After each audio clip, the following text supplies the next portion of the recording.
Hi, everyone, and welcome to episode 229 of the Tick Bootcamp podcast. The title of today's interview is LymeTV, an interview with Adina Bercowicz. My name is Richard Johannesson. And I'm Matt Sabatello. Matt, Adina is one of the stars in the Lyme disease community, and we were anxious to get her onto our podcast. And finally, that date had arrived. And I was really looking forward to challenging Adina on a number of different issues. And I have to tell you, she was up to the task. It was a really exciting interview, and I really enjoyed challenging Adina on many different fronts. Rich, what really surprised me about Adina's Lyme journey is the fact that she talked to us about having to separate out Lyme doctors versus other specialists. When we talk on our podcast, we generally focus on people that specialize in Lyme disease, but Adina emphasized the point that we have to look for other specialists to address the other things we have going on, either as a consequence or damage from Lyme disease, or other pre-existing conditions we have that were amplified once we became sick. Matt, like you, I really enjoyed the element of Adina's podcast where she talked about teasing out the symptoms and the issues that she had to deal with in addition to Lyme disease. In so many cases, folks believe that once they have a Lyme diagnosis, everything that's going on with them in their lives is related to Lyme disease.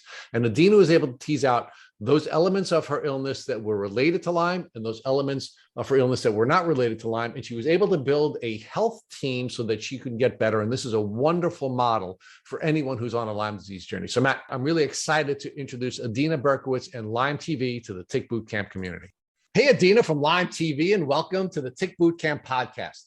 Hi, thank you guys so much for having me today. I'm super excited to be here. Well, you have been somebody that we've targeted for interview for a long, long time. So it's great that we finally have an opportunity to interview you just before Christmas of 2021. It's just, it's like our Christmas present having you on our podcast. So thank you for taking time away from your family and all of the great work that you're doing at LymeTV to meet our community. So Adina, talk to us about first where you are from. Where are you currently living? Currently, I live in Portland, Maine. However, I am from away, as what Mainers call it, from originally Miami, Florida, and we have been here for about 4.5 years so far. So you went from as far south as you can live in America to as far north as you can live in the U.S. Yeah, from one point of I-95 to the other. Holy cow. So, yeah, I mean, at least in New York, we generally consider people from Maine really Canadian. So it's it's interesting that you've gone so far north, and not only were there huge cultural differences, but I guess the temperature is radically different. You went from a place where you could be as warm as you could be to a place where you can be as cold as you can be. So, Adina, talk to us about what your childhood was like. What was it like living in Florida? Well, I was very independent as a child. I didn't have a well-structured family. I didn't have very attentive parents, I would say. My parents, I guess, they divorced when I was 6 years old. So my mother worked a lot, and she had her own health conditions and issues that I really didn't understand as a child. So I had to be independent at a very young age. I had a younger brother who was 3 years younger than me. Unfortunately, he passed away in 2015. But as I was growing up, even at 10 years old, I would help him with his homework and help cook dinner and keep the house clean. So I would say at a young age, I had to be an adult. I didn't have much of a childhood. So you're an old soul, and you were doing all the things that needed to be done to take care of yourself and your brother, and there are some virtues that come along with that. And I think we're going to talk about that a little bit during the podcast. But talk to us about what your educational experience was like as a native of Florida. Yeah, well, I always had an aptitude for math and science, and I always did well in my classes. Actually, I was a straight A student all through elementary school and junior high and high school. I was a bit of a nerd. I'm a perfectionist and an overachiever, and that's been characteristic, I would say, character traits that I've had my whole entire life. So I've always done well in school, and I, at a young age, knew that I actually wanted to become a doctor. I wanted to be a neurosurgeon. In the 5th grade, it was something that I just knew I wanted to be. And so I kind of focused my earlier education in junior high and high school on taking the courses that I need to get into those courses in college. At a young age, I was so good at math actually that in fifth grade, I was taking high school algebra. And by the time I reached high school, I had already finished all of my high school math courses. So I was taking extra science courses as electives. So you're a geeky kid who loved math and science and wanted to move into the healing professions. And that, of course, begs the question, at that time in your life, when you were studying math and you're studying science and you had this spirit of wanting to be a healer, did you know anything about ticks or tick diseases during that stage in your life? Because we do know that Florida has a huge problem with tick diseases, even during your childhood. Was that something that came on your radar, either in your science classes or your health classes, or in any of the independent work that you were doing to prepare yourself to become a healer?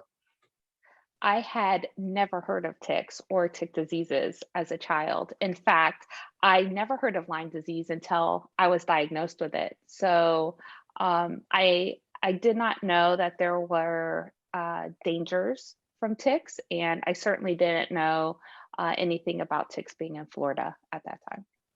So talk to us about how your life changed when you finished your youthful experience in Florida and you went off to college. Well, actually, I didn't go right off to college after high school. I had worked in a record label industry, in the music industry for a little bit as a coordinator for a record label. So I traveled a lot, and I was making a really good salary for somebody being so young. So in my early 20s, I was kind of focused on my work and foolishly built a very large home and had a mortgage at a young age, which I would advise any young person not to do, regardless of their salary. And so during that time, I did end up enrolling into college. And at that time, I did not pursue a pre-med major, which I had expected to. I was more interested at that time in network systems and with Unix and operating systems. So I actually started courses for computer science and went through also some certifications for Microsoft to become Microsoft certified. And I was pursuing more a computer science track. And then it wasn't until much later in life when I went through a few changes of careers that I ended up going back to school.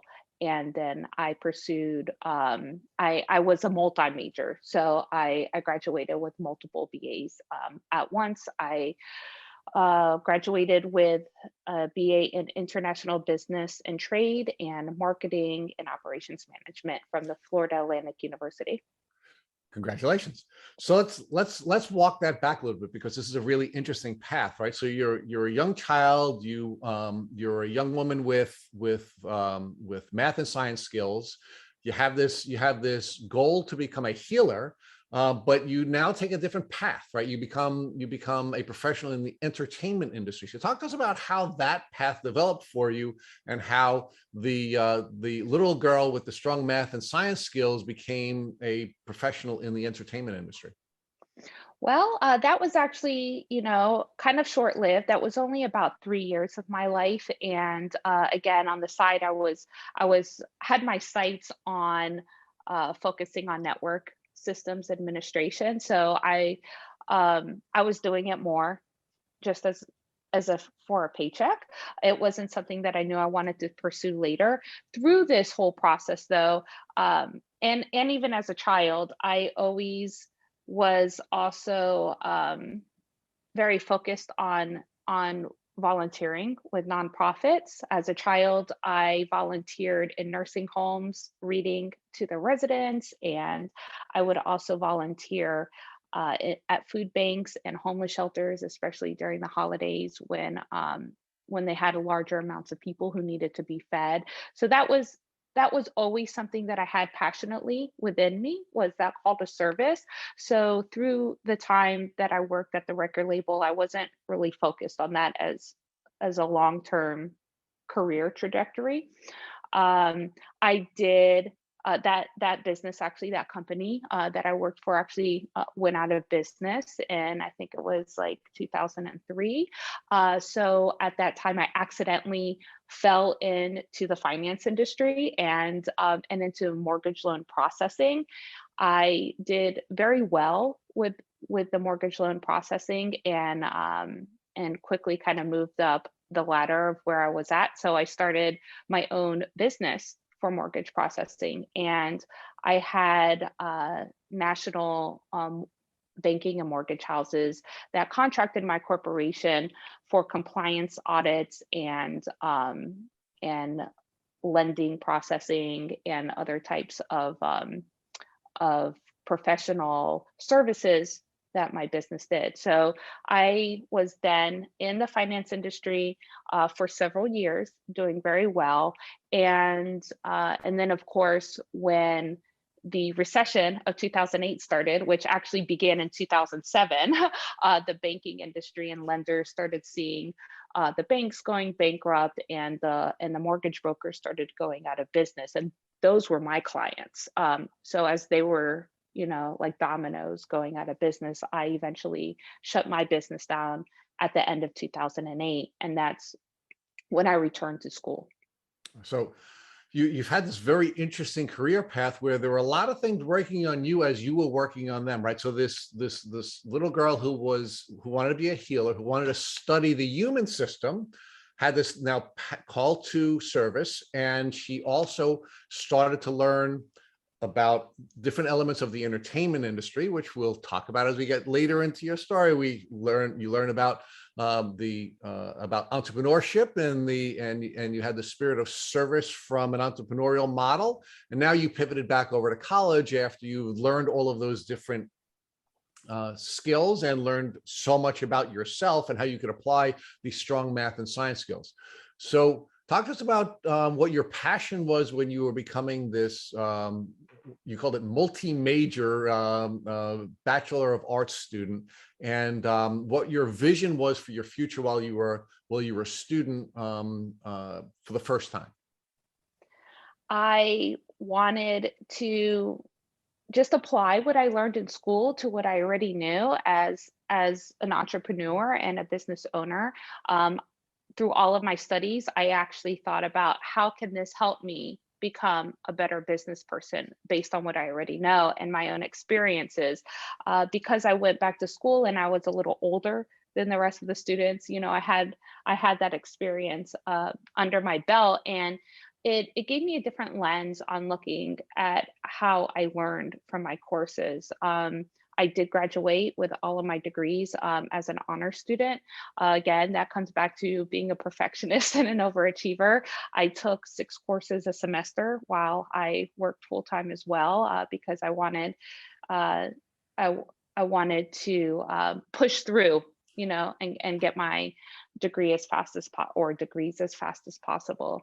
Through that time, I did, though, want to still pursue a life of service, and I started to focus my volunteerism more into different types of nonprofits.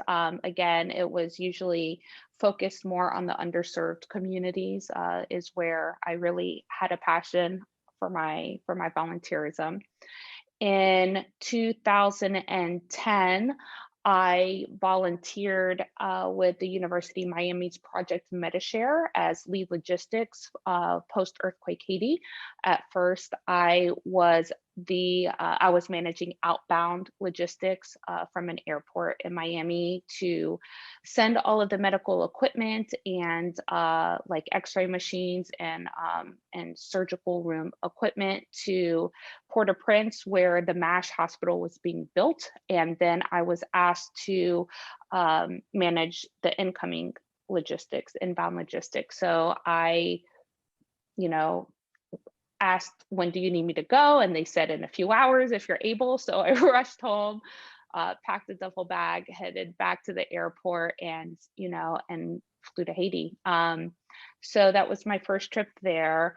I was lead logistics for inbound logistics for setting up the MASH hospital.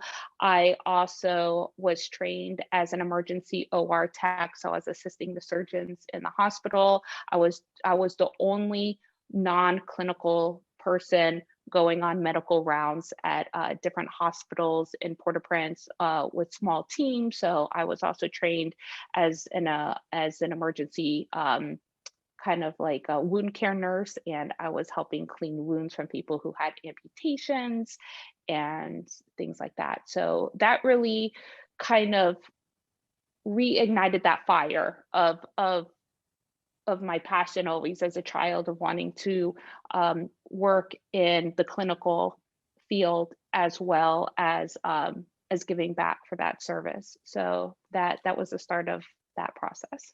So, or it was the next step in that process, right? Because there is a thread that ties all of this together, Adina. I'm not really sure that it's as disjointed as perhaps my questions are suggesting it is, because you sort of have this thread of service that begins during childhood. You have this thread of wanting to serve people who are in need, medically in need. We have this thread of systems analytics and systems I guess improvement. So we sort of see these same threads all developing during your childhood, all the way now through this time when you're in Haiti. So after you finished your mission in Haiti, what was the next step in your career path? Well, I did go to Haiti many times, and over a course of a couple years. But in 2011, I was introduced to a founder of an organization, an educational nonprofit in Calcutta, India, and I started working with them. So I was the chief financial officer for about 5.5 years for a nonprofit in Calcutta, India. During that time, we also expanded our location to Pune, India, which is on the other side of the country near Mumbai. I would travel back and forth to India, but mostly I managed the teams from Miami remotely, which, served well on managing teams now through the pandemic, right? Like remotely. I really loved my work. I worked on creating a sustainable organization and creating sustainable programs. I also worked on improving the educational programs that were already in place, and I got to meet a lot of wonderful people who I'm still connected to and friends to this day. I really did enjoy that work that I had, that work of service that I was giving. So, Adina, it's my understanding that it's during that window of your life when you first started to now get sick and you started to develop the symptoms of what you now know to be Lyme disease. So talk to us about how your symptoms developed and how your symptoms were impacting the good work you were doing for the folks in India. Yeah, so I'll precede all of that with saying that I had a really bad pregnancy, and I actually found out that I was pregnant while I was in India. And so I had some previous pregnancy losses. And so while I was in India, I was being monitored for that. Had my first ultrasound. I had to go to the hospital every couple of days to have my blood drawn to make sure that my titers were doubling that as needed to show that the fetus was growing properly and that I wasn't having another loss. So at that time, it was really hot. It was really, really hot in India. It was like 114 degrees, and I was working out in slum communities doing medical rounds. And I decided that it was probably best for my health and the health of the child to come home. I didn't go back to India during my pregnancy. So I had some autoimmune diseases that were diagnosed during that time. Also, a few years before I became pregnant, I had a thyroidectomy. I had a sudden onset of Graves' disease. My thyroid grew into a really big goiter and caused thyroid storm. So I had an MI. I had a mild heart attack in 2009. So during my pregnancy, because of all of this, I had to see a perinatalogist who is a doctor who monitors the fetal health, and of course other specialists like a cardiologist, my endocrinologist. I had to see everybody more regularly, and they were monitoring to make sure that the child or my baby was growing healthy, and that they were that the baby was getting enough thyroid hormone through my synthetic, hormones that I was taking, and that kind of thing. So I went through having a lot of pain. I was in excruciating pain through my pregnancy for most of it. I gained an extensive amount of weight, and nobody could figure out why, because I was not overeating. I gained, like, at one period of time 10 pounds in 2 weeks, and I was then told at that same time that I wasn't even eating enough calories, to promote a healthy pregnancy. And I'm like, what are you talking about? I'm blowing up here. Like, I look like Shrek, like I'm eating myself. So it really was an unpleasant journey. I also started developing weird things that were happening to me.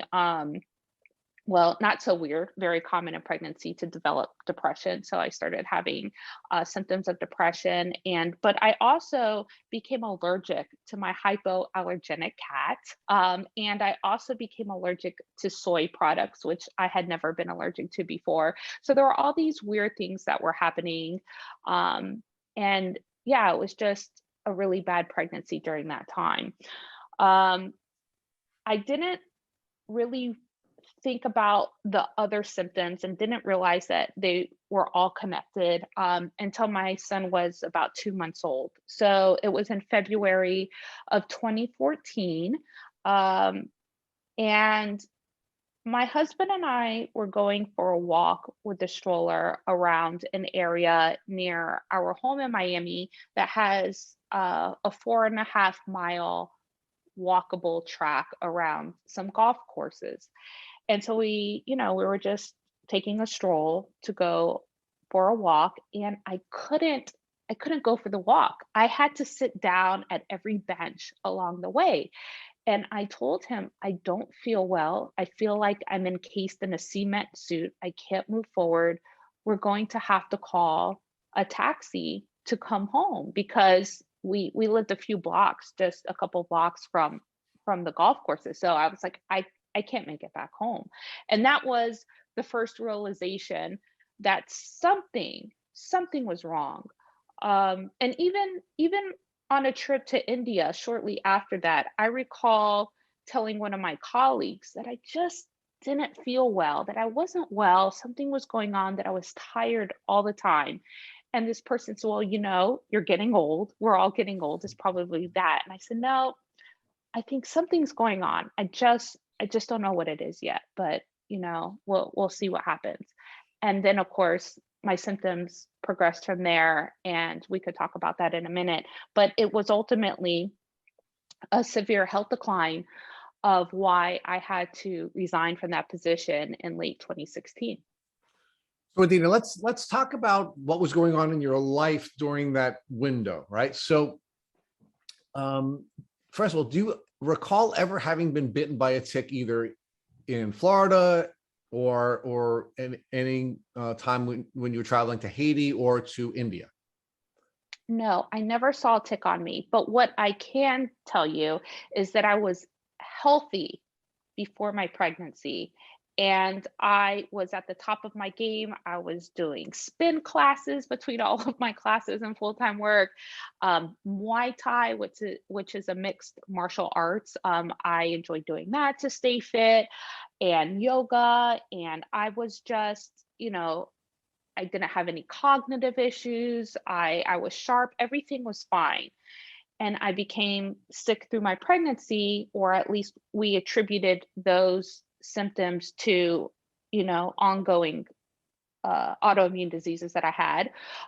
But I know that I got bit during my pregnancy because my son was actually born. We found out later when he was 2, he was born with the exact same strains of all of my tick-borne diseases, just like a fingerprint map. So we know that now, looking back, that I was bitten during pregnancy. but I never saw a tick on me.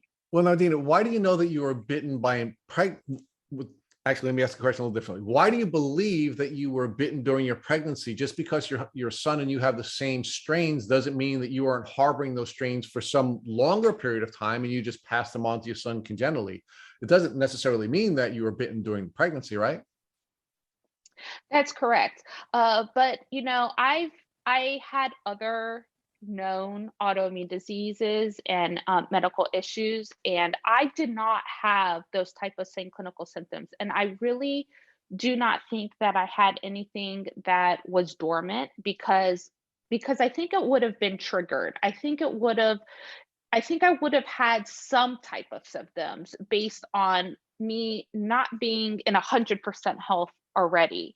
I don't think that I just don't think that I But had any type of recessive or something that I was harboring, and then it triggered. I really did start becoming really ill during my pregnancy. so, Adina, but let's focus on that a little bit, right? So, because one of the first things that I thought of when you were sharing with us that your mom had been ill during your youth was that perhaps she had Lyme disease, and perhaps you had received your Lyme, your various strains of Lyme or the various microbes congenitally, the same way you passed it on to your son, and perhaps all of these things that you're distinguishing as pre-Lyme autoimmune diseases, for example, were in fact part of your Lyme journey. So talk to us about why you think that perhaps these previous diagnoses are not really a part of your Lyme journey. Well, my mom never had tick-borne diseases. Unfortunately, she suffered a lot from bipolar disease, but also mostly from substance use disorder. So her symptoms and her health issues were not from tick-borne diseases. Well, but let's pause there for a second, Adina, because you may be right, you may be wrong, right? Because, and again, I don't want to challenge you on your family history, but if you don't mind talking about this, one of the things that we keep seeing pretty consistently is that people who are harboring Bartonella are suffering from mental health issues, right? And we also know that the neurological changes that come along from other tick diseases will cause you to have mental health issues. And we know that suicide, for example, is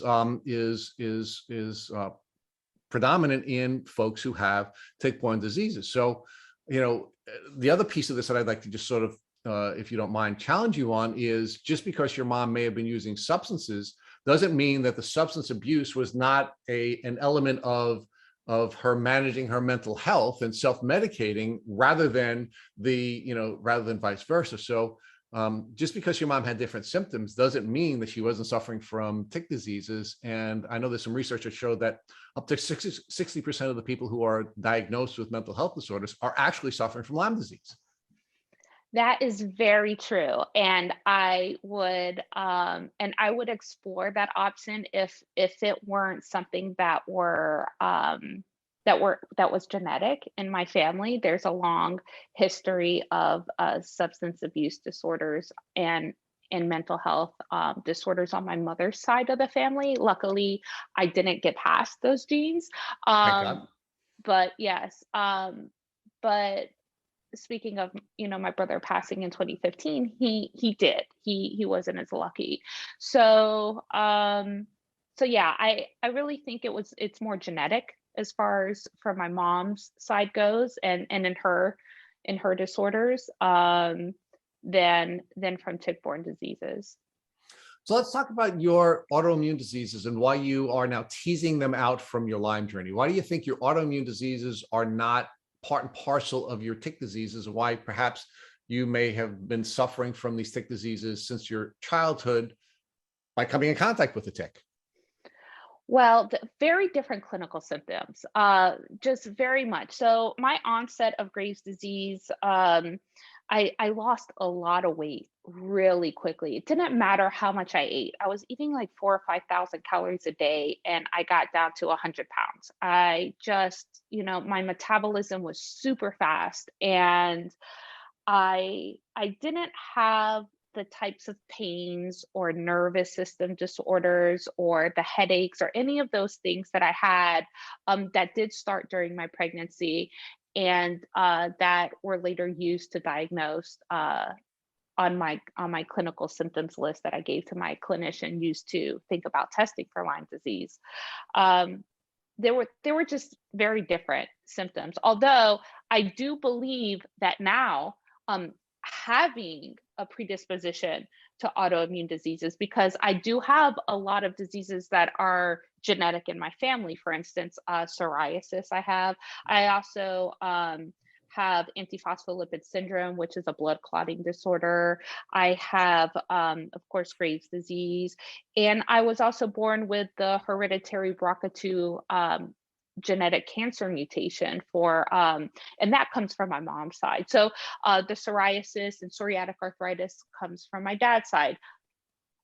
Speaking of psoriatic arthritis, it's actually what I first thought I had as well with the fatigue, because I did start having joint pain shortly after that, and I started seeing my rheumatologist in Miami. I thought that I had an onset of psoriatic arthritis, and luckily, because he's a great clinician, he ran a bunch of tests and didn't see the arthritis. He ran MRIs and X-rays and blood labs for RA and everything else, and nothing came positive. But he didn't say that I didn't have it. He said it's possible that it's an early onset and he doesn't see it yet, but he didn't give me a definitive diagnosis of psoriatic arthritis based on my clinical symptoms and family history. And that's important because had he done that, I would have continued to think that I had psoriatic arthritis and never gone on to try to investigate why my clinical symptoms were continuing to happen. I would have never possibly found out that I had Lyme disease and other tick-borne diseases. So I think that, that was a benefit in my case. Oh, for sure. I mean, having the blessing of a really good doctor, a really good clinician allowed you to continue to go on your diagnostic journey, and you didn't settle on something that you didn't have. Right. So it seems to me that you're beginning to sort of build out this, I guess, environment that you were immunocompromised and you came in contact with a tick, right? So you had a predisposition to having a compromised immune system, and then when you came in contact with the tick, it was a battle that your body wasn't prepared to fight. Exactly. And my clinical decline happened fairly rapidly. By the time I was diagnosed, and I had Lyme disease diagnosed in a spinal fluid. So I had Lyme encephalitis, and I had other tick-borne diseases that weren't tested for at that time. But by the time that I had that spinal tap, which was in the fall of 2015, and 1 month away from also 1 month after me being diagnosed finally with a hereditary BRCA2 cancer mutation, I was the first in my family to test for it. So all of this kind of happened together at the same time, which also plays another role in my story. But by the time I was diagnosed with the spinal fluid having Borrelia bacteria in it, I couldn't recognize my own car. I had such cognitive decline that I didn't know what day it was. I had massive time distortion. I didn't know something happened today, yesterday, or 3 months ago. I couldn't remember if I brushed my teeth. I was asking my husband 100 times a day if I had brushed my teeth already, and then didn't remember that I asked him. So I was continuously asking him. I would make coffee with the coffee cup not under the maker or upside down. Like weird things were happening. And at that time, I was also I was applying to grad school for a master in nonprofit leadership, and I couldn't focus on the application. I couldn't read anything. I was reading sentences 8, 9, 10, 15 times to try to absorb it. And it was so frustrating because I was like, what's happening to me? Is it because I'm tired? Is it because I'm a new mom? And I recall leaving a store and looking for my car in the parking lot. I knew where I parked my car. And I went up to this car to enter the car and said, "This is not my car." And I probably spent a good 10 minutes going around this parking lot looking for my car and beeping, my alarm to try to find where it was, just to find out that that first car that I tried to enter was my car the whole time. And I didn't recognize it. And I got into the car and I just broke down crying. And I said, "What is happening to me?" Because that was like the high point of realizing there's something going on. I need to go back to my doctors to figure this out, because I was having really bad migraines, and I was wondering, one of my grandparents passed away from a brain tumor. So I was like wondering, do I have a brain tumor? What is happening to me right now? So then before Matt takes you on the diagnostic journey, I want to walk back a little bit further. And again, thank you for being so open and vulnerable and honest. But I'd like to explore one other topic with you. You said that you were having some trouble.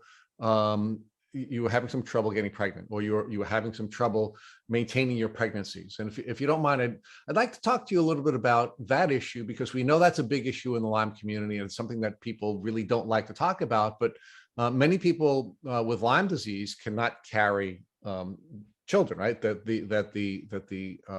Lyme disease causes them to lose their children. And we had one example here in our community where we had a young woman who had lost she miscarried 4 or 5 different times, and somebody actually recommended to her that she be tested for Lyme disease, and sure enough, she did have Lyme, got treated for Lyme, and has now since had, I think, 2 or 3 children since then. So that seems to be a pretty common phenomenon, but we don't spend a lot of time talking about it. So how do you know that you weren't harboring the Lyme disease when you were going through that part of your journey where you were miscarrying? Well, I do know that the tests are poor, right? And looking back through several of my tests with my clinicians, I do know that at one point we visited IVF, and I'll come back to why we were going to IVF, although we never used them. They did run a lot of panels to see why I was having trouble. And we didn't realize at the time, because they only discussed what was positive, but they had run a Lyme disease panel, and it was negative at that time. So what's attributed to my persistent miscarriages was actually antiphospholipid syndrome, which is a blood clotting disorder, which is one of the reasons also that I was tested for that. So they did run several panels to try to investigate why I was having all the losses.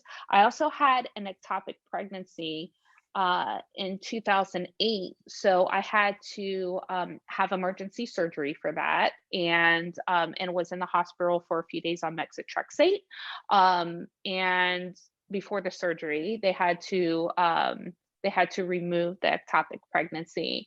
And then because of that, when we were trying to conceive in 2012 after other losses, my OBGYN decided to run a test to see if there was any scar tissue in that tube.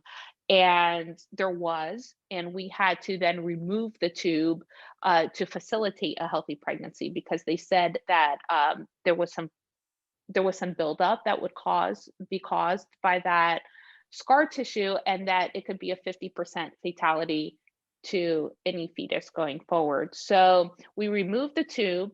I was directed, or before I removed the tube, we were directed to visit IVF just to see what that would look like if we had trouble conceiving after the surgery.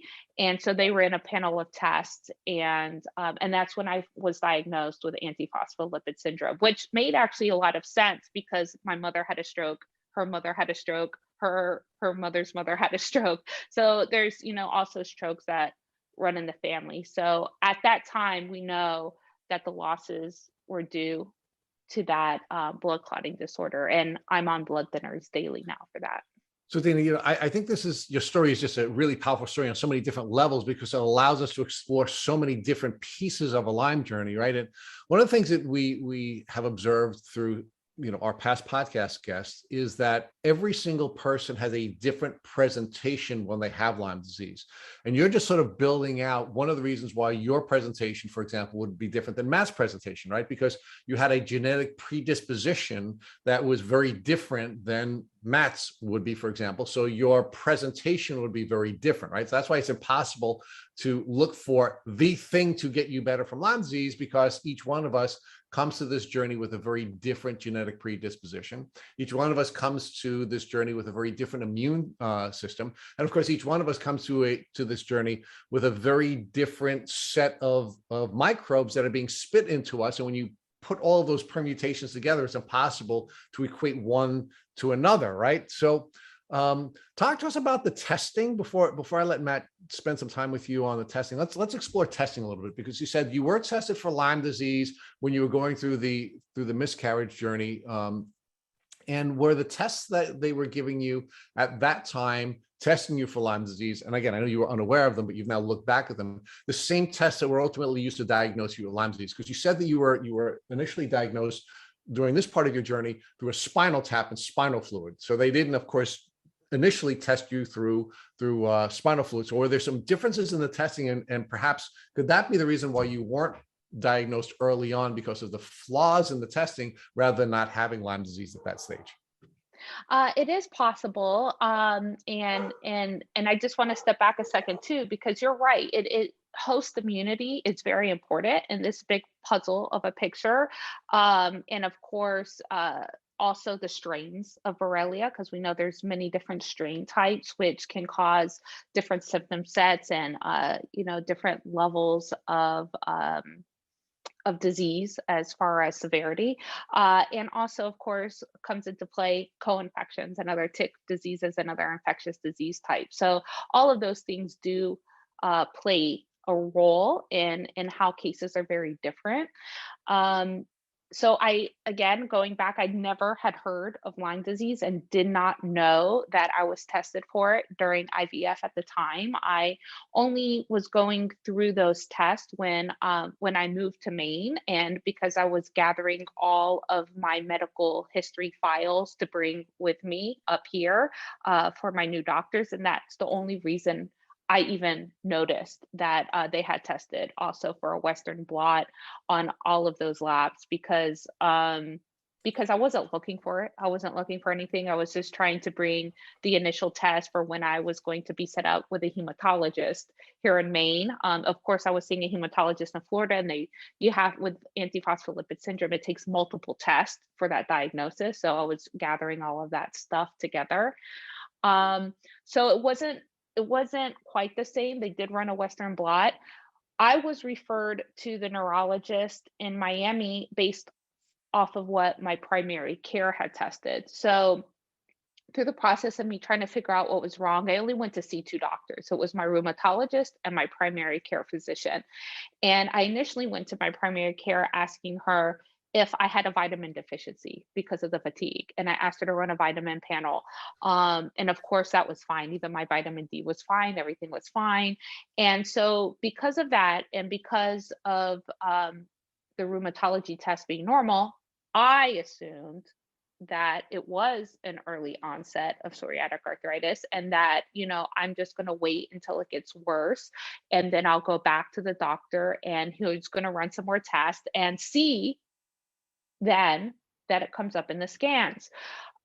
So it was about a year and a half later that I went back to the doctor. So during this time, I'm having really bad clinical decline, and didn't think, of course, still didn't at the time know about ticks or the dangers of ticks, but I was attributing everything to what I thought was a clinical diagnosis that I hadn't yet been given, but still decided to go back to the doctors and explore. So I made an appointment with my rheumatologist and with my primary care one day apart. I saw my primary care first. My rheumatologist told me to keep a symptoms journal of everything that was happening. He also asked me to try, 30 days of an anti-inflammatory. If it didn't help, stop taking it. So it didn't help, so I stopped taking it.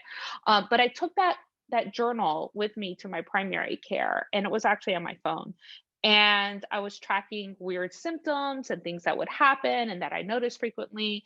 And I went back to her and I said, "Did you happen to test for vitamin B? Because my fatigue is getting so much worse. And I'm not sure what's going on. I'm heading back to rheumatology tomorrow. And, all these other things are happening to me." And she said, "Well, what are those other things?" And I told her, and she said, "You know what?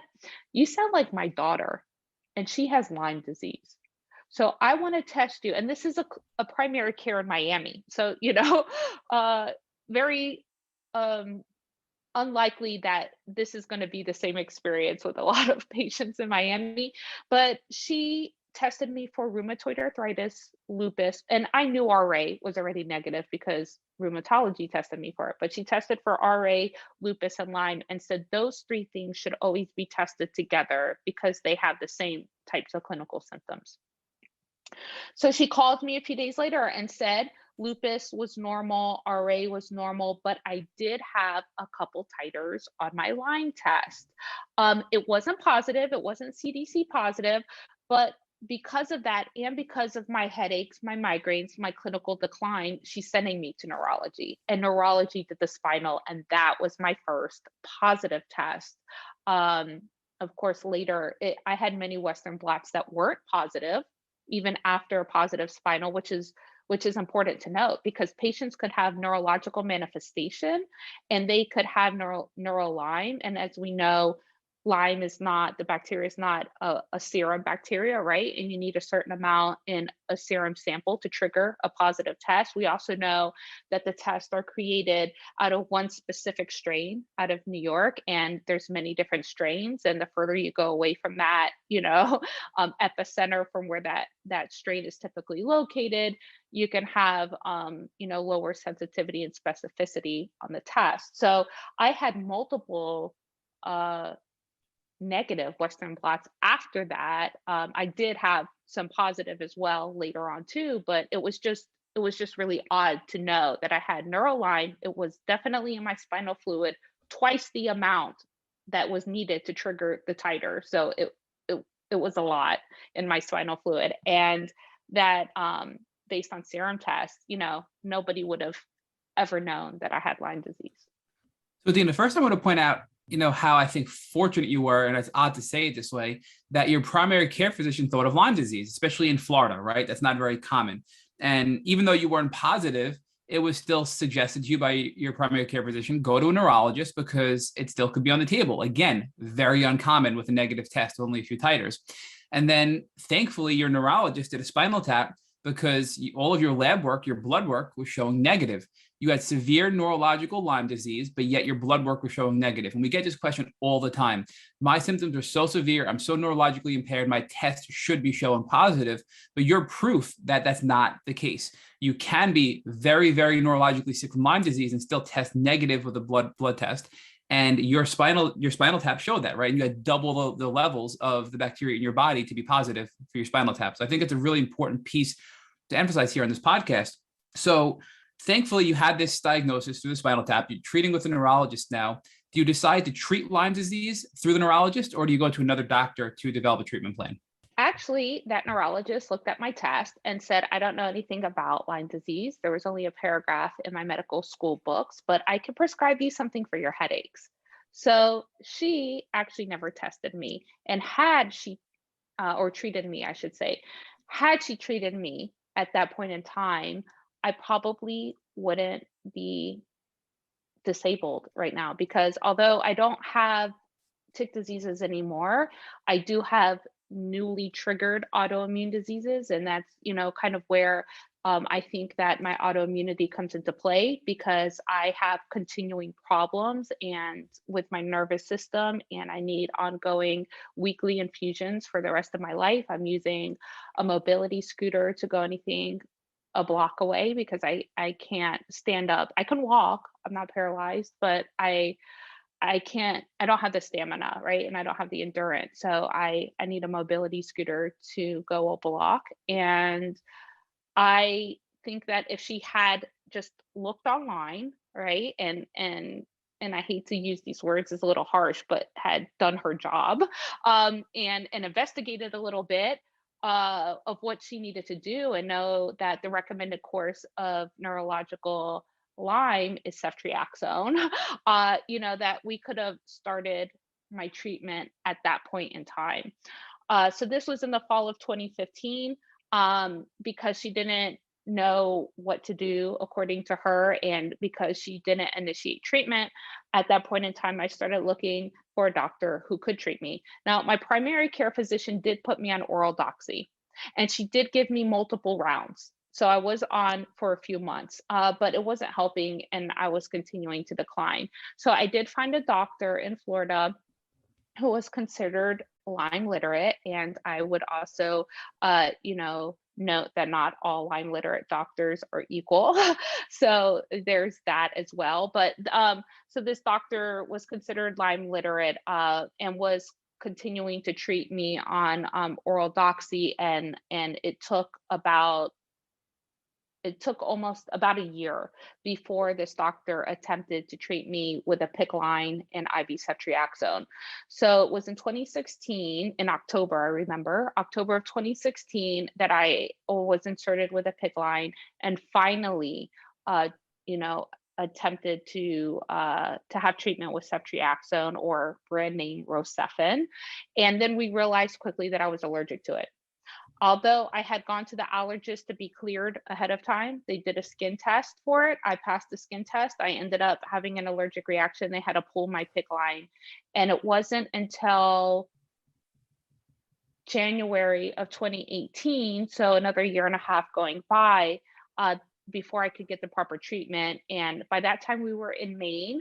I was seeing a neurologist who specialized in infectious diseases, and they worked with my primary care and my allergist in Maine, with the hospital system here, to get me admitted into ICU at Maine Med Hospital System. And I was at the hospital in ICU for 4 days, getting the treatment that I needed. They had to do what's called the desensitizing method to desensitize me to the drug so I could take the Rocephin.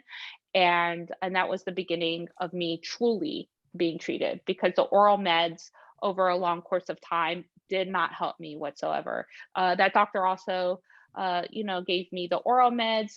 He tested for Ehrlichia. That was it. I was positive for Ehrlichia. Ehrlichia was kind of treated fast, but not the Lyme. So I was on these oral medications. I also tried some herbal remedies that went along with it. Nothing helped me until I was on the IV Rocephin. Also, to note, it wasn't until that I was seeing that infectious disease neurologist after I moved up to Maine, that I was tested for all the other tick diseases. And I ended up in total being positive with Lyme, Ehrlichia, which I knew from Florida. I had Babesia, and these are CDC positive tests. I also had 2 strains of Bartonella, and I also had high titers to Rocky Mountain spotted fever. So I had to have been bitten by 2 different ticks to have that, because of the different species of what they spread. So so I was really, really sick. And I also contracted chikungunya in 2017, which is a mosquito-borne, vector-borne disease. So I had 7 infectious agents at one time, and I was terribly sick. And as we know, these diseases can trigger, post-immune or post-treatment long haul symptoms like we see in COVID, right? Like you have this immunity triggers. And so I have just never been able to recover, although those diseases are now treated. I know they're treated. By the time I had the PICC line and went into the hospital for the desensitizing method in ICU, I was having seizures at that point. So I had continued to decline all this time while on oral meds until I got onto the IV antibiotic, and of course oral meds and the other medications for Babesia during that process as well in 2018. It wasn't until then that I got successfully treated. I don't have those clinical symptoms anymore. I'm a lot better than I was, but I do have damage to my body and to my systems that will never go away. So Adina, I just want to highlight a couple of things you pointed out here that are really powerful, I believe. So the first thing I just want to comment on is that you mentioned that you had Lyme, Ehrlichia, Babesia, 2 strains of Bartonella, and likely Rocky Mountain spotted fever. But we've learned, and we just recently posted about this from an article we read, that there are likely many, many other tick-borne illnesses that we don't even know about, that we can't even test for, never mind identify what these are under a microscope. So who knows what else you were sick with from various tick bites throughout your life. Exactly, and that is so true because we seem to get some tick diseases are fairly recent. They're just fairly recently discovered, and there are 20 known tick-borne diseases right now in the United States, and there's a variety of tick-borne diseases in other nations, and that are also discovered. Different strains, like there's in Africa, in Botswana, elephants are get Ehrlichia, just a little different strain than what humans get here. So we know about these diseases. And of course, there could be a plethora of other diseases that are unknown. We don't know about them.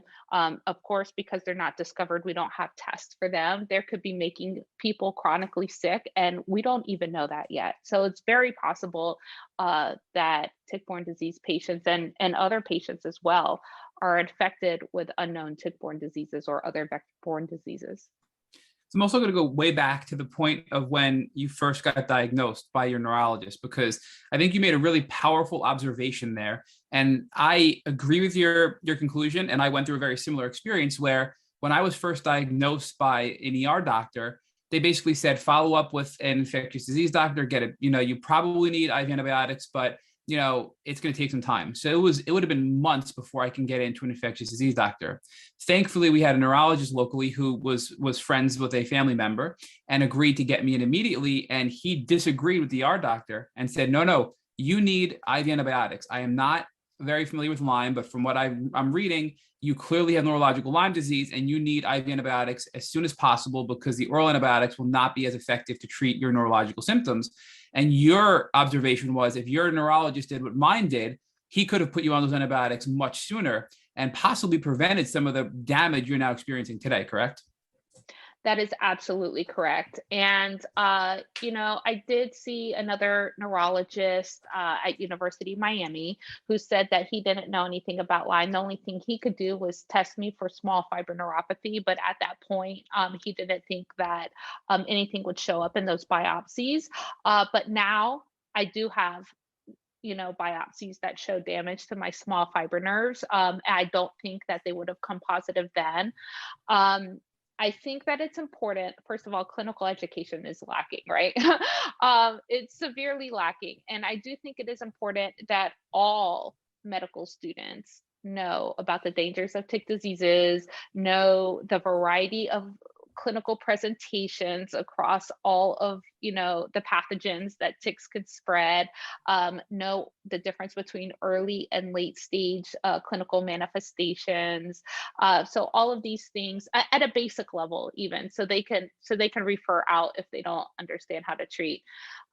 When I was in the hospital in Miami after the spinal tap, before the test came back positive, infectious disease did come to my room and ask me if I had traveled to New England at all, if I had gone camping. And I had said no. I was, at that point in time, I wasn't traveling, although I traveled extensively in my life. I've been to all 7 continents. And so we've done a lot of traveling. But I hadn't at that time, especially during this is after my pregnancy, right? In fact, my son was a year and a half old when I got my first spinal tap. So I told him that we hadn't been traveling. We hadn't been to the Northeast camping. And he said, then, you don't have Lyme. Don't worry about it. There's no way that you can have Lyme disease. And this is a Miami infectious disease doctor. I did go back to his office with positive tests in hand. I was, all ready to advocate and say, excuse my language, you're an idiot.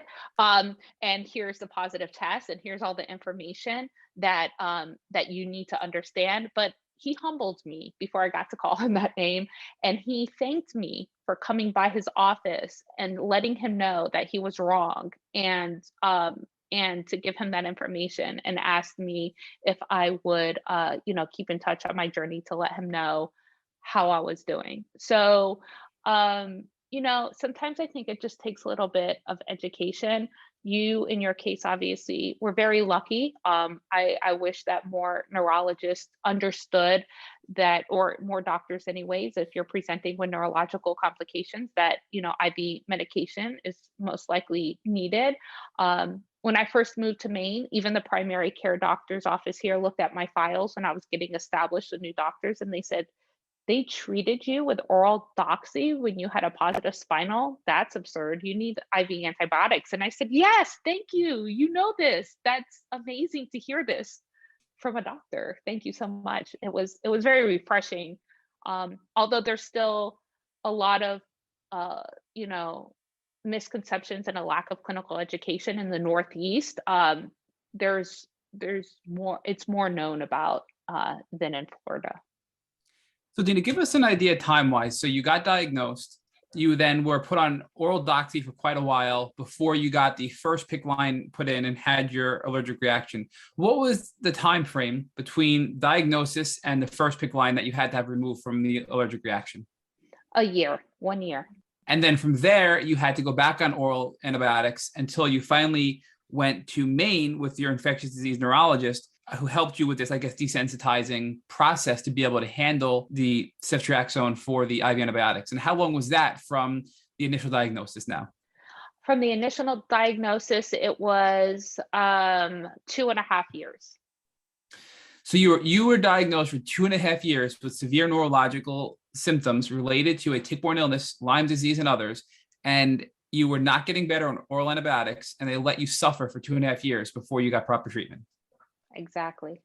Talk to us about before you moved to Maine and saw this doctor who helped you with desensitizing and get on the Rocephin or the Ceftriaxone properly. Were you getting any better? Was the oral antibiotics helping at all? Not at all. Not at all. And again, I was just continuing on this decline. I was diagnosed in the fall of 2015. In 2016, I at first had purchased a walker to use, and then we got a mobility scooter I needed to start using in 2016. In 2017, we were traveling in Asia, and I had my first seizure in a subway station in Singapore. And I was walking like I had muscular dystrophy.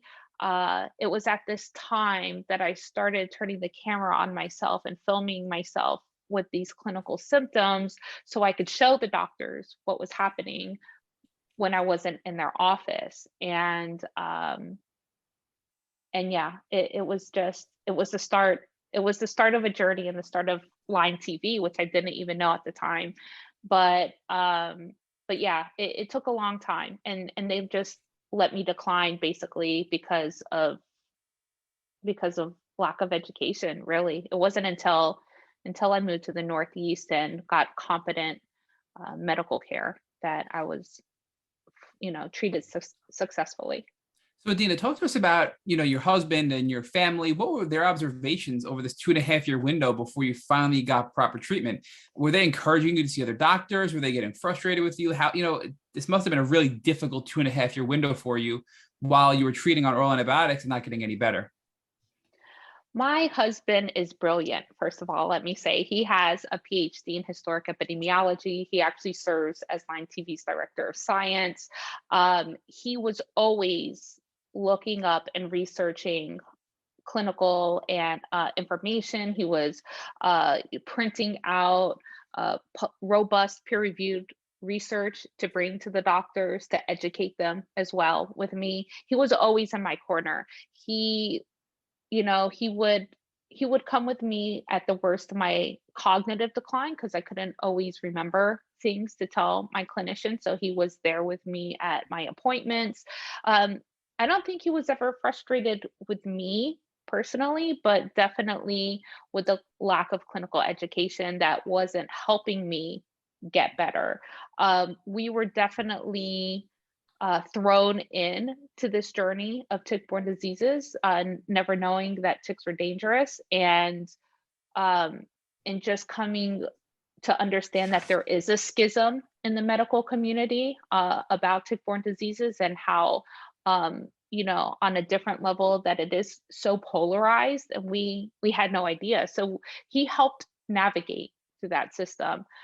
For my son, my heart was broken when he was tested for tick-borne diseases. He was complaining that his legs hurt, so we went ahead and tested him, and he was CDC positive on all the same exact strains of mine. He's healthy. Luckily, he's been successfully treated by an infectious disease pediatric doctor that specializes in tick-borne diseases in Connecticut. So he was treated for about a year on medication, and he's healthy. He has no tick disease titers anymore. We monitored that and even tested him 6 months and a year after treatment. He's well. Thankfully, not as many children are as lucky. But for him, I would say that he's lost a mother that he could have had. I don't have the stamina or the energy to be the mother that I really want to be. I also have hyperacusis and tinnitus, like sound sensitivity is one of the things that came out of tick-borne diseases for me. So having a child who's very talkative and brilliant as well, it makes it very hard, to spend a lot of time with him. So it's just hard. It's become hard on my family because they're my caregivers now. My husband was thrown into being a caregiver at such a young age, where we say we're too young for this, right? Like, of course, I was lucky that I didn't have chronic illness in my teens or my 20s or as a young child. I got sick in my late 30s. And so all of this, I'm grateful for that, but all of this has been difficult on my family because it's not what we expected and of our lives and the journey that we wanted. Before I got sick and I was applying for grad school, my dream was to work, for project management and logistics on the ground in the field for Doctors Without Borders. Like, that was my goal. We were going to travel around the world. He was able to work, remotely, or he was going to retire early so we could travel and I could pursue my career dreams and goals of, working with international nonprofits on the ground without having to fly back and forth from the US. So yeah, it definitely changed our lives. But he's always been supportive. And he's always been very patient, and he is the best caregiver that anyone could ask for. And I'm very grateful for him, very nurturing and very patient. And Adina, although this situation is horrible and a lot of it probably could have been avoided for almost all of us, right? I mean, if we just knew about Lyme disease, if we took better precautions to not get bit, or if we had early detection, we probably wouldn't be dealing with the long-term consequences we are today. But you didn't let that keep you down, and you went on and you're running LymeTV, and we're going to get to that in a bit and talk about how you are just helping so many people worldwide now, and that we're really excited to share that with the listeners in a little bit. But I do want to bounce back a little bit because now, so you're in Maine, you're treating with the infectious disease doctor who's also this neurologist, and you desensitize and you're treating with this IV Rocephin or Ceftriaxone, which is, I think, the generic name for it. Talk to us about how that actually started to help you. Well, there's this term, right? Post-treatment Lyme disease syndrome. And so it's kind of a vague term because it could mean patients who are already successfully treated, but still have clinical symptoms. And that could be due, obviously, to damage or secondary diseases. It could be because the patient's not yet treated and their clinical symptoms are ongoing. So we were kind of monitoring to see how long it would take for my symptoms to go away. And as the neurologist mentioned, that it's possible that I could get better and then later relapse. So we were definitely monitoring that along the way. And it took me I was on 3 months of antibiotics and a year of oral meds and antimalarials for the Babesia. And it took about 6 to 8 months for me to really start feeling better on those treatments. So we weren't yet sure if the medications were working up until that point. And I don't think that I got sicker while I was on the medication, on the IV medication. However, I do recall just being worried if it was going to work or not in my case, because by that time I had declined so much and it had been so long since I had been diagnosed. Talk to us, just to recap, you were on how many months of IV antibiotics? I was on 90 days. Actually, a very short course, for some people, because I know that some people treat with it for much, much longer, but it took 90 days of that, plus concurrently, and then going further again after my IV had stopped, I was on other types of combination drugs of oral medication like Malarone and Mepron for Babesia and other types of other medications. So do you think that the 3 months of antibiotics that you were on through the IV, do you think that they were really a game changer in your healing? Absolutely. I was having muscle jerks and involuntary twitches, full body spasms, hand tremors. I during this process, I also had to get a shower chair, to sit down in the shower while I was bathing myself. And I still occasionally still need, because I had dysautonomia, but I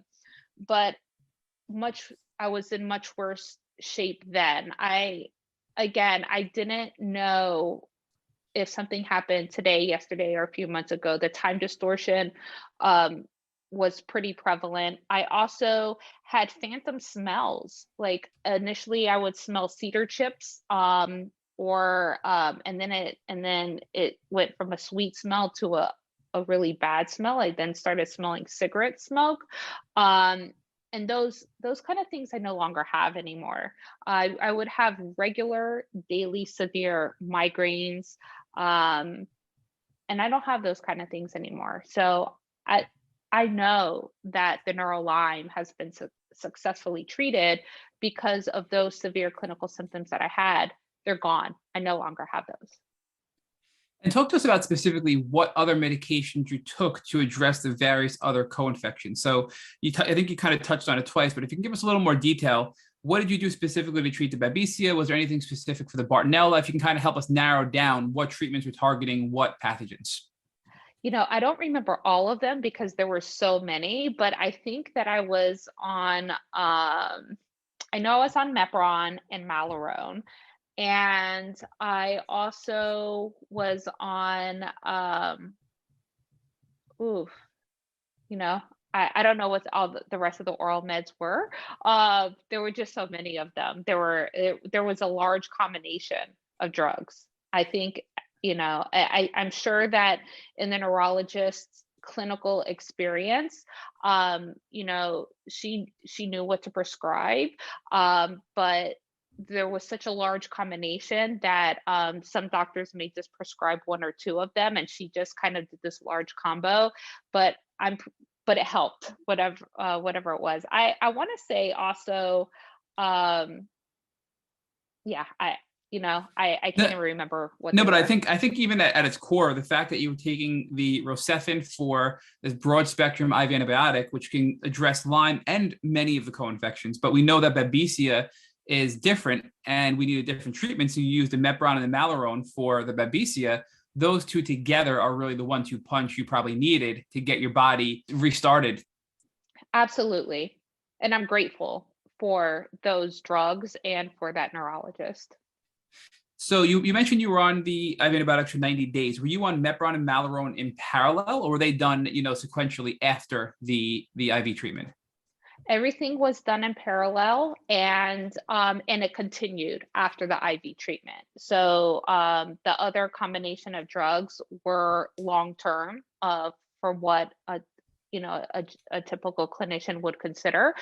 So I was on those other drugs long-term. The shortest part of that path for me, that treatment path, was the Ceftriaxone for 90 days, plus the time that I had in ICU when they were desensitizing. So it was really 94 days. So the Ceftriaxone, when you were done with the 90 days, talk to us about the symptom improvement. So is that when your phantom smells were gone, your time distortion was gone, your migraines were gone, that all those symptoms subsided after the IV? It took a while. It took some months for everything to slowly kind of recede. I also had, other symptoms like, Bartonella, people say brings rage, right? Like there were times that I would get so angry over really nothing. And that took a while too. But over time, all these things did subside. It wasn't immediately. It took about 6 to 8 months for these clinical symptoms for us to really notice that I was improving. It really took 6 to 8 months for you to even see the progress. Right. And how long were you on the other medications beyond the IV for? So you mentioned it was more long-term, but give us an idea. Is that a year, 2 years? They were about a year, almost a year. So 6 to 8 months in, you're realizing, wow, this is actually working. I'm starting to feel better. And then we're talking about now a year. So another, 4 to 6 months later, after you start to see the progress, you stop treating with these other drugs like the Mepron and the Malarone to treat the other various co-infections. How are you feeling at the end of the 1 year period? I felt a lot better, although I still have, as I mentioned, damage to my body and other secondary diseases that are now triggered. So I'm dealing with those clinical symptoms in decline. I have been diagnosed with CIDP, which is a chronic inflammatory demyelinating polyneuropathy, which is a demyelination of the large motor nerves. I also have small fiber neuropathy, which really they don't demyelinate because they don't have myelin, but there's damage to those nerves. And that could manifest on its own as having dysautonomia. There was a study published in February 2019 by Dr. Peter Novak at Harvard on the manifestation of small fiber neuropathy as dysautonomia in post-treatment Lyme disease patients. So there's research on this. So I've been diagnosed also with dysautonomia. So there's three basically degenerating or degenerative nervous system disorders that I'm having to take IVIG for on a weekly basis. We've tried, I've been off of IVIG a couple different times, and I've declined through the process. So now we know that I'm going to need to remain on it. And but those symptoms are different than the other ones. So although those were gone, I still wasn't well. I wasn't well when I knew my tick diseases were gone, when those very specific symptom sets subsided and I did improve, my cognitive issues improved. I still sometimes have word recollection issues. I still sometimes, may forget something minor, but I remember if something happened. We used to travel and it was almost like my short-term memory wasn't converting to long-term memory. So we had traveled to places that I have no recollection at all of being in that place. And now I remember, I know what day it is. I know what I ate for breakfast this morning. I know if I brushed my teeth. So, those things have certainly improved, but I am not well by any means. I still have a lot of ongoing health issues. So when did the symptoms of these three degenerative nervous system disorders pop up? Did they pop up while you were treating? And how are you able to identify those symptom sets versus the symptom sets that were correlated to your tick-borne illnesses? Yeah, so it was the same neurologist who treated me, who got me into ICU in 2018. It was just a couple months before, like a month or two before, that I was diagnosed with CIDP through a series of EMGs and other neurological tests. And then I was also referred to at the same time by a cardiologist in Maine because I was having some cardiac issues. They ran a bunch of Holter tests. In December of 2017, as I was waiting to go into ICU, I also was back and forth into the ER because I was having a lot of heart issues and I was having abnormal EKGs that were recorded in the in the emergency room. And they suggested that I see a cardiologist, and the cardiologist ran a bunch of tests and suggested that I go to Brigham and Women's Hospital in Boston that they have a dysautonomic center. And so I was referred to go there, and it took about a year to be seen. At that point in time, I was tested for autonomic dysfunction through a series of other tests, including small fiber biopsies, nerve biopsies, tilt tables, the whole works, and was diagnosed with dysautonomia in 2018. So CIDP came at the end of 2017. Later 2018, I was diagnosed with small fiber neuropathy and dysautonomia. It sounds like you were better from your tick-borne illness, but you now were dealing with damage from all of the conditions you had.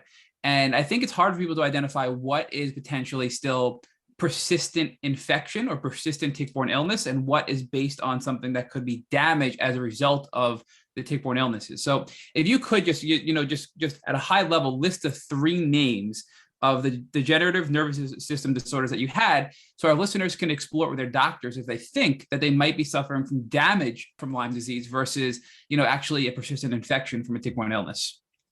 Yeah, absolutely. Because, somebody can have active tick-borne infections or any type of active pathogen infection, right?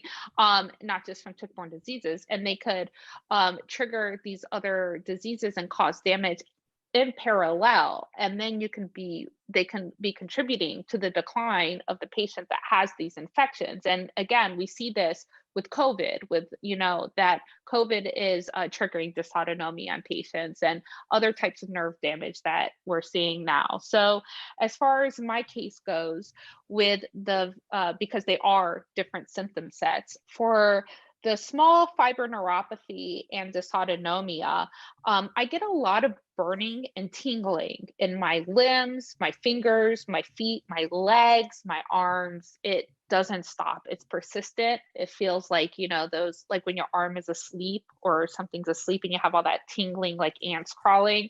It's persistent. It happens all the time. The severity may change. Sometimes it's like the volume is really high on it and I have a lot of intense tingling versus something that might be more low lying, but it's always there, even right now as I'm speaking. And also I have intolerance when I stand up. So my blood pressure can drop, my heart rate increases, so I get palpitations, I can get dizzy, and I have low stamina. So I can't stand up for a long period of time. That's from dysautonomia. Very similar to symptoms of POTS. However, I don't have POTS. There are different types of dysautonomia, and my symptoms can happen even when I'm in bed. I can have my heart rate spike up to 150 doing nothing at all. My blood pressure can get into hypertension doing nothing at all. I don't have to stand up for my blood pressure to rise or drop. Also, after I eat meals, I get what's called postprandial hypertension, and so I can get really low blood pressure and heart rate and feel really dizzy and weak. Like I just have to lay my head down on the table. And because I have dysautonomia, I also get and have the nerve damage. I have gastroparesis, and that's part of all of the nerve damage that I have as well. So I have to eat my meals, and first of all, from the postprandial hypotension, I have to eat small meals anyways. But because of gastroparesis, it's a slow motility of the gastric system, and I have to eat small meals just so the food can digest, because my food doesn't digest at a normal rate. So first of all, I'm never hungry. I eat on a schedule.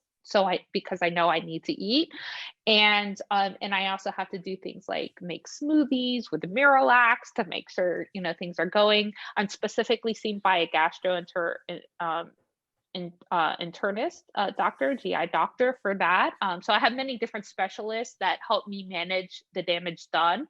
And yeah, so patients could be experiencing these secondary diseases and not understand that those are in itself clinical diagnoses, and that there are diagnostic tests to test for this. Like I had to go through through a very specific test to be diagnosed with gastroparesis. I had to go to a nuclear medicine hospital and eat a radioactive egg sandwich, and then they scan to see how fast that food is going through your system every hour or two. So all of these things are done with very specific diagnostic tests, and patients should advocate for themselves.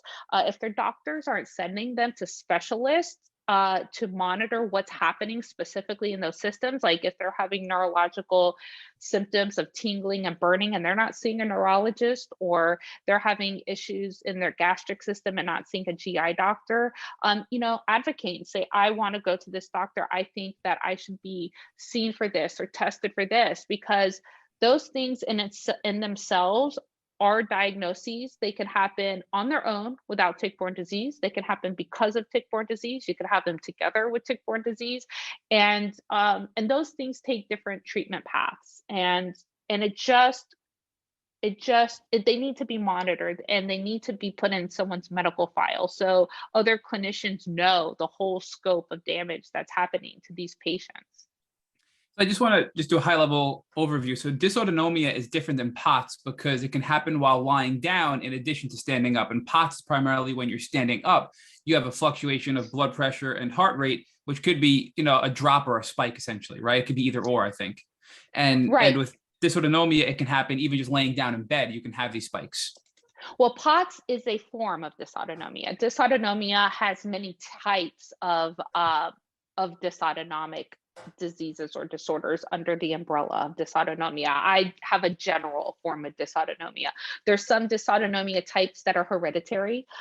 Some, like POTS, there is only happens when a patient is standing up for that intolerance of postural intolerance, and then there's patients that can have the symptoms regardless of what's happening. So there's a variety of different types of dysautonomia, and POTS is one of them. So how do you get tested for dysautonomia? Well, you have to see a neurologist who specializes in dysautonomia. And in my case, I'm in Maine, but I travel to Boston, which is just an hour and a half away. I have a referral to see this doctor. My insurance pays for everything. And I go and I initially saw this doctor. He ran a bunch of tests. He is the one who first indicated that I should be on IVIG. I have several neurologists in Portland who help manage my case locally for CIDP. They defer to my Boston neurologist for dysautonomia, but the ones here actually treat me and order the IVIG for me because they're local. So if I have, any issues with it, I just write them. So they all work together as a team. It's a big team effort, but you do have to see a neurologist, and hopefully a neurologist that has the testing equipment, because it's very specific equipment. Although even if they don't have equipment in their office, you can see a neurologist. Most neurologists can do a nerve biopsy. So they can do some nerve biopsies to see if you have small fiber neuropathy right in their office. Adina, you mentioned a specific test to get diagnosed with dysautonomia. What exactly is this test and how is it performed? Well, the tilt table is one of the tests, and it's very, I guess there's no other name for it. It's a tilt table. They strap you in on a table and they tilt you at a certain degree, and they monitor your heart rate and blood pressure. You're hooked up to a bunch of machines, so they see the difference of you lying down versus being horizontal versus being vertical. Also, they test for your sweat output. So for me, for instance, my sweat gland nerves are damaged through all of my nervous system is damaged. In my ear canals, I have hyperacusis, and tinnitus, like all the time. I have ringing in my ears, and I've had testing for that through an audiologist to show my nerves are damaged in my ear canal. But for my sweat glands, they have showed through this specific testing, I don't know the name of it, but they test your sweat output, and my sweat gland nerves are damaged, so I don't sweat, which also makes it difficult for me to have temperature control. So when it gets really hot, I feel faint or can pass out. So I have to stay cool, which is what I love about Maine. I am so glad to be away from the insufferable heat of Miami and to be in the cooler weather of Maine. So they do the sweat gland test. They also have some kind of mechanic device that they put on your head that tests some kind of like oxygen or carbon dioxide input output of your brain through this whole process as well. They do a breath test to check, and you have to breathe through a tube really hard. It's almost like what a pulmonologist would do, but sort of different because they're monitoring your blood pressure and your heart from your breathing output. So they're testing a lot of these different aspects of your heart rate, your blood pressure, your nervous system, your sweat output, all of these different things, and also while you're horizontal and vertical. So how are you managing now? So obviously, well, I guess before I even ask that question, I do want to ask, it's such a controversial topic. Can you ever fully eradicate tick-borne illness once you get to the late stage and it took you so long to get diagnosed?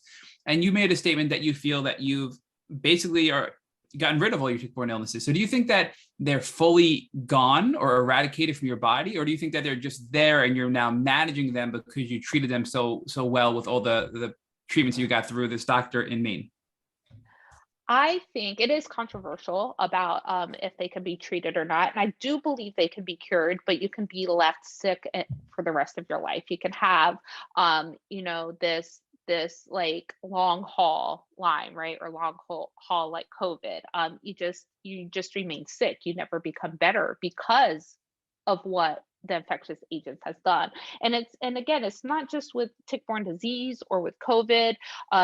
We see this with tuberculosis and other types of infectious agents. You can have long haul symptoms that remain long after you're sick. And in my case, I consider myself in poor health. Most of my energy, is I work from bed, but most of my energy is focused very specifically on my nonprofit work, and there's not much else of me to give because treatments, they're exhausting, and going to the doctors, it's exhausting. All of these things are exhausting for a patient. And I just want patients who are listening to know that it is possible, I believe, to get rid of your tick-borne diseases, but what may be keeping a patient sick could be these secondary issues or these newly triggered diseases that are being undiagnosed if the doctors aren't testing for them. You need these very specific diagnostic tests to know what's happening. And it sucks. It really sucks because I want to be better. I fully believe my tick diseases are gone because I don't have the seizures anymore. I know what day it is. I can read a paragraph and retain it. These things are very different than what they once were.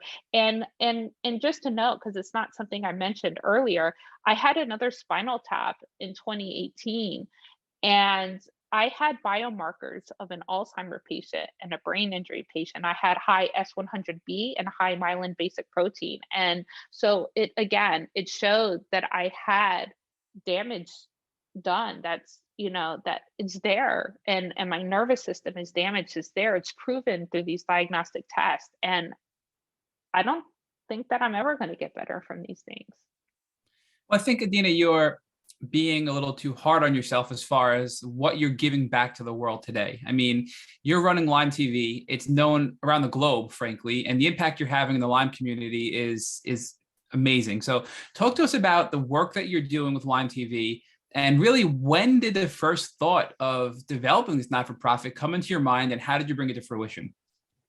Well, I got really angry at a doctor And I looked to my husband and I said, there's got to be some kind of a change. I know that there's wonderful organizations doing a lot of amazing work, but for me, in my small little world, I said, I have to do something to help change this, because this doctor, most of my doctors have been amazing, and all of my specialists, although they don't know how to treat Lyme, they know about the damage done to Lyme. So there are good doctors out there. There are Lyme friendly doctors, even if they're not fully Lyme literate. They understand and they can treat what they specialize in. And I have been lucky.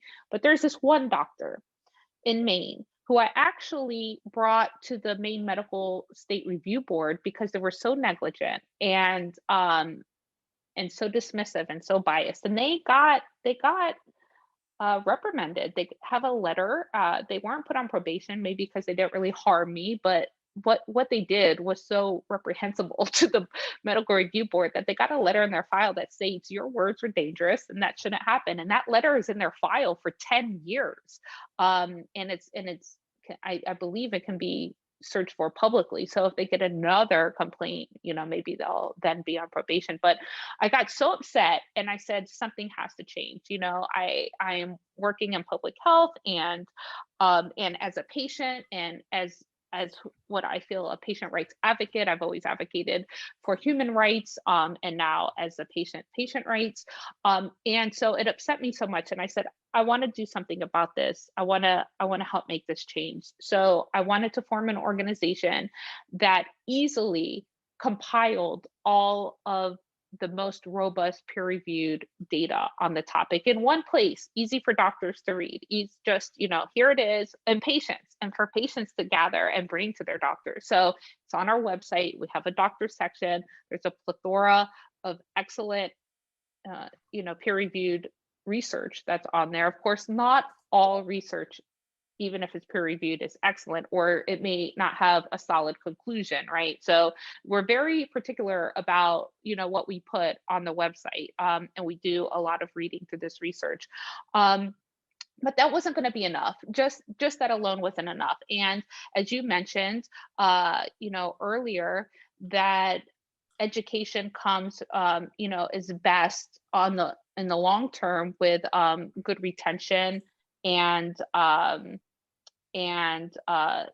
involvement when people are entertained, right? So we decided that we wanted to have programs to prevent tick-borne diseases in the first place. So if somebody's listening who doesn't know, LymeTV is a public health 501c3 registered nonprofit, and our mission is to reduce the incidence of dangerous tick-borne diseases through prevention, education, and outreach.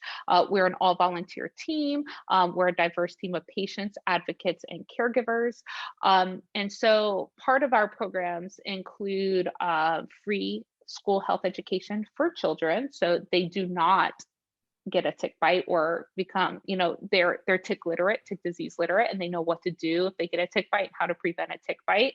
So we have these programs, and we designed a curriculum that is fun and age appropriate for kids. You want the students to pay attention, and you want them to retain the information, right? So it has to be fun. It can't be boring, literature that a teacher's just, reading to the kids. You have to make it engaging and fun. We also have community outreach programs, which include us reaching out to the homeless community in Portland because they sleep outside and they're at high risk for tick diseases. So we provide them with free bug repellent and permethrin treated socks and tick education.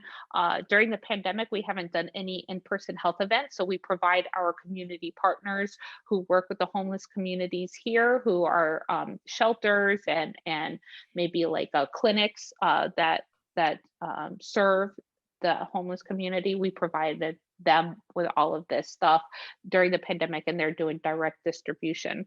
And then we also have our film projects, which we try to, LymeTV was founded on the concept of educating through video and other visual media to reach a wider audience. And of course, our communication efforts use humor and engagement, since we want people to retain the information better. So we have our PSA series, which we try to have it be a little funny. We have our TikTok series, and then we have an informal dialogue series. And we also are filming a scientific documentary titled Lyme: Shifting the Paradigm, that we're working on. That is not funny. It is very scientifically focused, and we hope that shifts the paradigm on Lyme disease education. Just like through history, there's been many diseases that took a really large paradigm shift. Even after research was published, it took a paradigm shift for the medical community to accept that research. So that's the goal of our film, is to help educate on the latest, greatest science on Lyme disease and tick-borne diseases. We just want to encourage everybody listening to go check out your website, is lymetv.org. There is so much powerful information on there, and it's all peer-reviewed and accurate information you can share with your friends, your family, and even your doctors. I mean, you have information all about just what is Lyme disease, how does the testing work, what are the symptoms and early diagnosis, what are the dangers of late-stage Lyme disease, cardiac Lyme, pregnancy on Lyme. And you also have a whole section for clinicians, which I think is really powerful, because there are doctors out there who will say, I don't know much about Lyme disease. And the more resources like yours, Adina, and LymeTV we can provide to our doctors who are open-minded and willing to learn, the more educated they can become, and the more people they can help in mass. And I think that's really important, that people go to your website, read to gain information personally, but also to share with their practitioners to gain even more knowledge to help even more people at large. So talk to us specifically about your Tick Jedi program. I know there's been a lot of talk about the Tick Jedi program. We actually helped moderate and host an event with Ali Moresco for the Advocacy Express group, and we interviewed some elected officials, and we had Jennifer Hoffman on, who talked all about the Tick Jedi program and what you're doing to help get education into schools so these young children can learn about ticks and the dangers of ticks, and how to avoid getting as sick as you and I did, frankly, and understanding the real dangers of ticks. So talk to us about the Tick Jedi program and what inspired that program for you to really be so passionate about, to bring across really the entire country. Yeah, thank you so much for asking. I'm really excited about Tick Jedi. The concept stemmed from our school health education program, which is actually called LymeTV's Tick Jedi School Health Education Program. And we decided to write a bill that would ensure that tick education is presented in the mainstream K through 12 school systems in their health science curriculum. So I was like, this schools are not required to have this education, and each school that uses our program currently, they, it's at their discretion. So during the pandemic, we had created a cartoon of our curriculum, so we could have a wider distribution. It's not very scalable to go to a school in person or even do Zoom calls one by one, even if we had a team of volunteers doing it. So we decided to create an interactive cartoon, which is a lot of fun for the students, and it could be distributed nationwide, worldwide. It's free for schools, youth organizations and camps. So we decided that, hey, why don't we try to champion a bill on a state-by-state level that would ensure that schools are using not necessarily our program, but any evidence-based and evidence-informed tick bite curriculum for the schools to learn, because students should be learning the dangers of ticks, how to protect themselves, what to do if they get bitten, what to do afterwards, what to look for afterwards to know the clinical symptoms and signs. They're going to teach their parents this information, and they're going to grow up with the factual information about ticks and not with misconceptions that we actually widely hear at our health events from adults, right? So the Tick Jedi bill was created, and it's actually, the acronym of JEDI is Juvenile Educational Defense Initiative. So we have our Tick Juvenile Educational Defense Initiative bill, and so far we have support in 2 state chambers, and we started asking support from our peer organizations if they would like to get involved, and it has grown really big in a very short amount of time. It's only been about a month, and we have I believe like 10 coalition members. So now we're called the Tick Jedi Coalition collectively, and our mission as a coalition is to champion the tick safety and prevention education and mainstream K through 12 science curriculum, so children can live healthier and safer lives. It's so important that we focus on the health of children. They're our future. When people are sick, it reduces GDP output, right? People become they're taken out of the workforce, even as adults. And also, so it becomes an economical concern. And also, cost of healthcare skyrocket when people have chronic illness and they're constantly in the medical system. And ticks are a public health issue. There is a public health crisis when it comes to ticks. And with ecological changes and other factors, this trend is going to continue. And everybody needs to know how dangerous ticks are. So we became a coalition that's an alliance of organizations, advocates, and patients to champion the bill. And we're pretty excited about it. Well, Dina, if you don't already know, we had spoken to Megan Bradshaw about a month ago, and Rich and I have pledged the full support of Tick Boot Camp to support this initiative and join the coalition. So whatever we can do to help, we are here for you, and we want to see this succeed. And in fact, we had our one of our elected officials, whom Rich and I know personally, equate this to recycling, right? Because one of the things we do at the government level is we try to educate young children about recycling, because they take that information home. They're like sponges. They take that information home and they tell their parents and their grandparents and their cousins and whoever they can talk to about what they've learned in school that day. And now that knowledge gets transmitted and more people recycle. And we've seen that work at the government level, and that's a very successful approach. And you're kind of modeling that to say, hey, look, we want to educate young children about Lyme disease and tick-borne illness, and they're going to go home and tell their parents and their grandparents and their cousins and their uncles.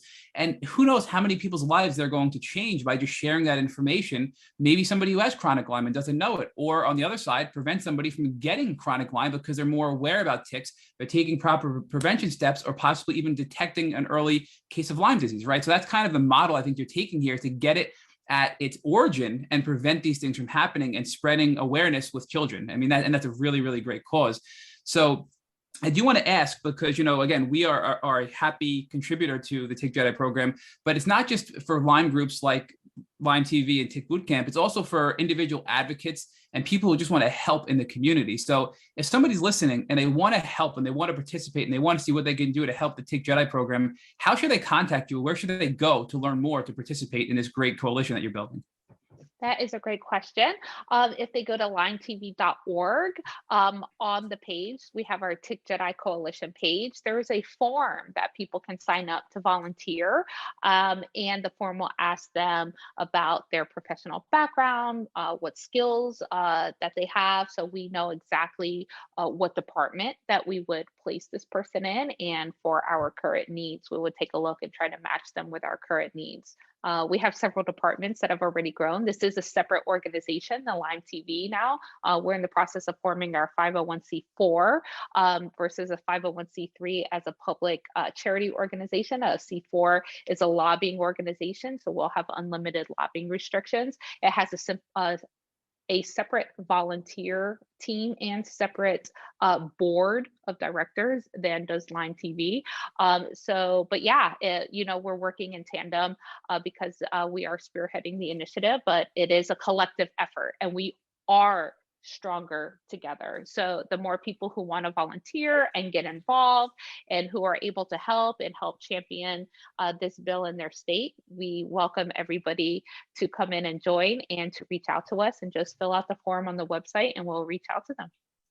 So I think the stronger together concept has really been played out through your entire journey, right? I mean, your entire life, you've realized that it's been teamwork to get you better. You mentioned you have a team of doctors that span across a couple of states, and that team of doctors together are helping you improve your health. And even before you got diagnosed, it was your husband and it was family support and friend support together that helped you get to where you are today, right? And you're taking what you've learned and carrying that concept forward now to the Tick Jedi program to be stronger together, to make real, huge change in the Lyme community by taking all these groups and bringing us together to have our voices be heard, tenfold, right? So I also do want to challenge you on one thing, because it's been bugging me the whole time, that you mentioned earlier that you wanted to get better and you wanted to go travel and you wanted to go live somewhere else and move on with your career, but you couldn't because you're still sick. And I want to say that I think what you're doing now is far better than any other aspiration you have had, because you are literally saving lives, right? LymeTV, the Tick Jedi program, you are saving lives across the globe. And I understand that you had certain desires and hopes and dreams, but I think sometimes fate takes over. And if, depending on your faith, if you believe in God, I think God kind of pushes you in a certain direction. And this is your destiny. I mean, clearly you are a very smart individual, Adina. You're able to bring together all these groups, and you've already made such change in the community. And we can see you're going to be making so much more change in the near future. So what do you think about that? Do you still have, I guess, sorrow over your lost career trajectory, despite everything you're doing to help the community today? It took me many years to go through the grief of loss of the career that I wanted, and the loss of my health. In some aspect, in some ways, I still grieve my health. I don't think I grieve so much the trajectory of my career as I once did, because I see that we are making change in the public health sector. It's very important to me. I am now doing my master in public health. I am currently in a master of public health program, so I'll have my MPH and hopefully at some point my doctorate in public health as well. So this, while it did take me on a different path, it's still somewhat aligned of what I wanted to do. I am still, obviously doing project management and logistics and everything for the organization I founded instead of for another organization. But the difference is I really hate talking about ticks and tick-borne diseases. I have arachnophobia, and ticks are disgusting to me. So, I guess every organization's goal should be to want to shut down, right? Like, you want to solve that problem so you don't have to exist anymore. And at some point, I hope that LymeTV doesn't need to exist anymore. I hope that we get to a point where people know about the dangers. It also becomes like a social behavioral issue. Like, people may know about the dangers, but still not take the precautions they need, right? People know that, smoking causes lung cancer, but they still smoke. So there's, it's not just the public health challenge with tick-borne diseases. It's on a variety of public health issues, but this is my path now because this is something that's important to me. And I didn't know anything about ticks. I didn't know they were dangerous, and I am committed and dedicated for the rest of my life that as long as it takes, that we as an organization and me personally, I'm just going to continue marching forward on this mission to prevent tick-borne diseases. There's great organizations that fund science and have support groups and help patients and treatment grants, right? And we're focused on prevention. And it takes all of these organizations though together to try to help solve this problem. And there's been orgs that have been in existence for decades, and the problem ticks are a problem that's continuing to persist. So all of us, I think, together, with all of our different missions, at some point, I hope we can solve this problem so we don't need to exist. So, Adina, our final question before we conclude this podcast is, if your husband walked in as soon as we finished recording and told you he was bitten on his leg by a tick, what would you do? Well, he would know, just as much as me on this, but I would tell, I would immediately remove the tick properly with fine tipped tweezers. Never use oil or fire or Vaseline on the tick. You want to remove the tick with fine tipped tweezers at the head of the tick. I would firmly and gently remove that tick, and I would save that tick and send it immediately to a tick testing lab, because I'm going to want to know what pathogens that tick is infected with. And I would also, seek a prophylactic course of doxycycline, at least while we're waiting to know what pathogens that tick is infected with. It may not even have Lyme, right? The tick might have Babesia, and then he'll have to switch medications.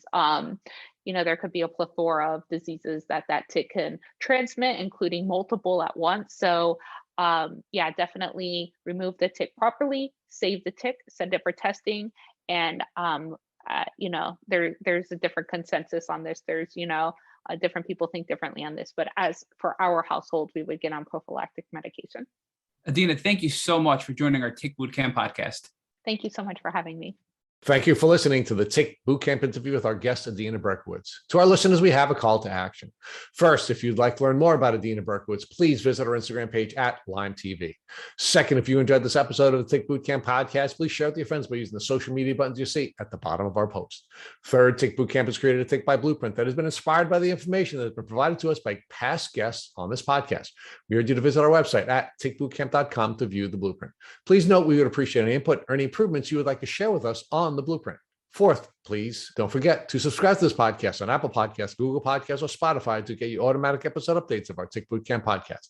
And finally, we thank you for your comments on our past podcast episodes. Please take a minute to leave us an honest review on Apple Podcasts, on Instagram, or on our website. We make it a point to read every single one of the reviews we get. Thank you for listening.